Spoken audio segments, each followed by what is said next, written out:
Our conversation is with Mr. Yuri Alexandrovich Bezmenov. Mr. Bezmenov was born in 1939 in a suburb of Moscow. He was the son of a high-ranking Soviet Army officer. He was educated in the elite schools inside the Soviet Union and became an expert in Indian culture and Indian languages. He had an outstanding career with Novosti, which was the, and still is, I should say, the press arm or the press agency of the Soviet Union. It turns out that this is also a front for the KGB. He escaped to the West in 1970 after becoming totally disgusted with the Soviet system, and he did this at great risk to his life. He certainly is one of the world's outstanding experts on the subject of Soviet propaganda and disinformation and active measures. When the Soviets use the phrase ideological subversion, what do they mean by it? Ideological subversion is the process which is legitimate, overt, and open. You can see it with your own eyes. All you have to do, all American mass media has to do, is to unplug their bananas from their ears, open up their eyes, and they can see it. There is no mystery. There is nothing to do with espionage. I know that espionage intelligence gathering looks more romantic. It sells more deodorants through the advertising, probably. That's why your Hollywood producers are so crazy about James Bond type of thrillers. But in reality, the main emphasis of the KGB is not in the area of intelligence at all. According to my opinion and opinion of many defectors of my caliber, only about 15% of time, money, and manpower is spent on espionage as such. The other 85% is a slow process which we call either ideological subversion or active measures, активные мероприятия in the language of the KGB, or psychological warfare. What it basically means is to change the perception of reality of every American to such an extent that despite of the abundance of information, no one is able to come to sensible conclusions in the interests of defending themselves, their families, their community, and their country. It's a great brainwashing process which goes very slow, and it's divided in 4 basic stages. The first one being demoralization. It takes from 15 to 20 years to demoralize a nation. Why that many years?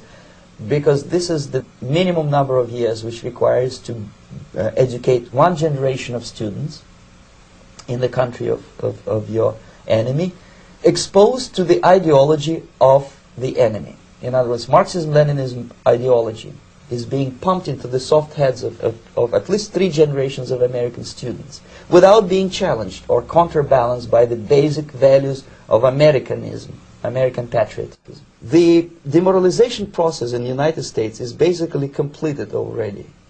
For the last 25 years, actually it's overfulfilled, because demoralization now reaches such areas where previously not even Comrade Andropov and all his experts would even dream of such a tremendous success. Most of it is done by Americans to Americans, thanks to lack of moral standards. As I mentioned before, exposure to true information does not matter anymore. A person who was demoralized is unable to assess true information. The facts tell nothing to him. Even if I shower him with information, with authentic proof, with documents, with pictures, even if I take him by force to the Soviet Union and show him concentration camp, he will refuse to believe it until he is going to receive a kick in his fat bottom. When a military boot crashes then he will understand, but not before that. That's the tragic of the situation of demoralization.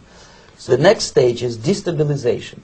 This time, subverter does not care about your ideas and the patterns of your consumption. Whether you eat junk food and get fat and flabby, doesn't matter anymore. This time, and it takes only from 2 to 5 years to destabilize a nation, what matters is essentials: economy, foreign relations, defense systems. And you can see it quite clearly that in some areas, in such sensitive areas as defense and economy, the influence of Marxist-Leninist ideas in the United States is absolutely fantastic. I could never believe it 14 years ago when I landed in this part of the world that the process will go that fast. The next stage, of course, is crisis. It may take only up to 6 weeks to bring a country to the verge of crisis. You can see it in Central America now. And after crisis, with a violent change of power, structure, and economy, you have so-called the period of normalization. It may last indefinitely. Normalization is a cynical expression borrowed from Soviet propaganda. When the Soviet tanks moved into Czechoslovakia in '68, Comrade Brezhnev said, "Now the situation in brotherly Czechoslovakia is normalized." This is what will happen in the United States if you allow all these schmucks to bring the country to crisis, to promise people all kind of goodies and the paradise on earth, to destabilize your economy, to eliminate the principle of free market competition, and to put a big brother government in Washington, D.C., with benevolent dictators like Walter Mondale, who will promise lots of things, never mind whether the promises are fulfillable or not. Your leftists in the United States, all these professors and all these beautiful civil rights defenders, they are instrumental in the process of the subversion only to destabilize the nation. When their job is completed, they are not needed anymore. They know too much. Some of them, when they get disillusioned, when they see that Marxist-Leninists come to power, obviously they get offended. They think that they will come to power. That will never happen, of course. They will be lined up against the wall and shot.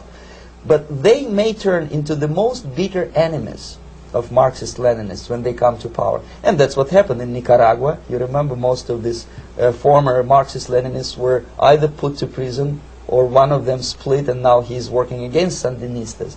It happened in Grenada when Maurice Bishop was already a Marxist. He was executed by a new Marxist who was more Marxist than this Marxist. Same happened in Afghanistan when first there was Taraki, he was killed by Amin, then Amin was killed by Babrak Karmal with the help of KGB. Same happened in Bangladesh when Mujibur Rahman, very pro-Soviet leftist, was assassinated by his own Marxist-Leninist military comrades. It's the same pattern everywhere. It's divided in 4 basic stages: demoralization, destabilization, crisis, normalization. They will be lined up against the wall and shot,